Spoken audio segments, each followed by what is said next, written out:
একটা হিন্দু হিন্দু ভাই হ্যাঁ দেখুন আপনাদের মাঝে কি বললো দেখুন। এত বড় মুক্তির দরকার আছে না হ্যাঁ, এটা সম্ভব মতো কাজ করলে ওটা গন্ডগোলের একটা সৃষ্টি হয় না। হ্যাঁ হ্যাঁ হ্যাঁ হ্যাঁ আপনার নাম কি? সাধন। সাধন হিন্দু, হ্যাঁ তা আমি মুসলমান, তা আমরা কি দুইজন ভাই ভাই সবাই একসাথে মিলে থাকবো কি?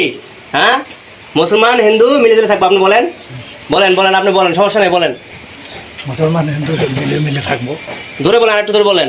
মুসলমান হিন্দু মিলে যোগে থাকবো। হ্যাঁ কোনো গ্যাঞ্জাম যদি না হয় না হয় সেটাই আমরা ভালোই থাকবো কামনা করি। হ্যাঁ এই যে এত বড় যে পলাশবাড়ি মুক্তি হয়েছে, এত বড় মুক্তি আমাদের দরকার আছে কোনো হিন্দুর? হ্যাঁ বলেন দেখি। ওটাকে দুনিয়া ওটাকে ক্ষতি, এদিকে আসেন। ক্ষতি কি তাহলে এত বড় মুসলমান রাষ্ট্রে এত বড় মুক্তি দরকার আছে? না, মুক্তি বানাক, সমস্যা নাই, বিল্ডিং এর নিচে বানাক মুক্তি নাকি? মুক্তি বানাই বিল্ডিং এর নিচে বানাই, তাহলে একটা সম্ভব হয়। একটা হিন্দু হিন্দু ভাই হ্যাঁ দেখুন আপনাদের মাঝে কি বললো দেখুন। সবাই যেন মিলে জেলে থাকি, আমরা মুসলমান হিন্দু সবাই মিলে জেলে থাকি। কি বলেন আপনি? হ্যাঁ, তো সবাই মিলে থাকবো নাকি? হিন্দু হিন্দু ভাইদের কিছু বলেন, হিন্দু ভাইদের কিছু বলেন।